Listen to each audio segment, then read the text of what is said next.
Who would want to validate a bond? Who cares if a bond is valid or not? If you are an owner obligee, you might want to make sure your bond is valid.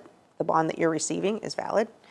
If you are a subcontractor working for a general contractor, and that general contractor has posted a bond, you are the subcontractor, so you are essentially a possible obligee on that bond. If there's a payment bond associated with it, you want to make sure that that's a valid bond before you start your construction project. So there might be a lot of entities looking to validate a bond. There are two steps.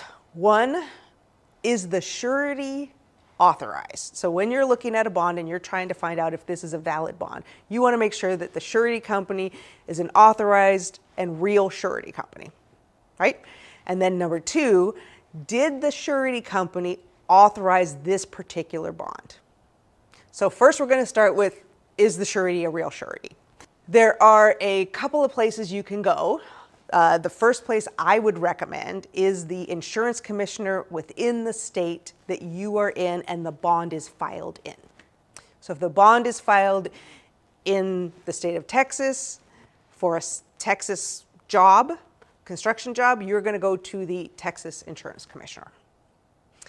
Another place to look is the U.S. Treasury Department. The U.S. Treasury Department has a list of approved surety companies.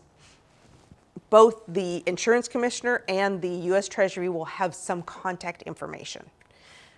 Just because it's a real surety company does not mean that the bond is valid, right? We've got two steps here. So now we have found either with the insurance commissioner and or the Treasury Department that this is a real surety company, and now you have some contact information.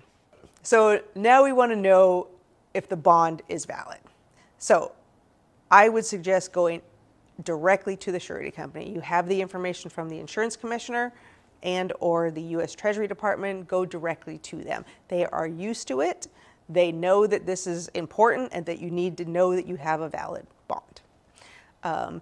The Surety and Fidelity Association of America also has a website where you can go to get the information, go directly to the surety company to ask for the bond to be validated with the information that they're looking for. Some of the information you're going to need when you contact the surety company is the name of the principal, the bond number, if you can get the bond number. If you can get a copy of the bond, you should be able to get all of this information from the bond.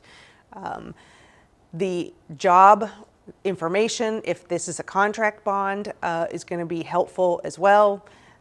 Who the obligee is on the bond, if you're not the obligee, who the obligee is on the bond. As much information as you can get, usually a bond form. Many of them are only a page or two. The longest ones I've seen might be like 4 pages. So there isn't a lot of, you're not searching through a lot of pages in order to get the information. Don't be surprised if the insurance or surety company can't validate it immediately. There is a little bit of a lag time between when the bond is issued and then given to the owner obligee, and that bond is recorded in an insurance company's database.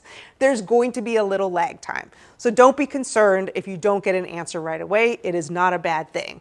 Give the surety company at least a day or two, which is actually pretty quick, in order for them to get back to you in order to validate that bond.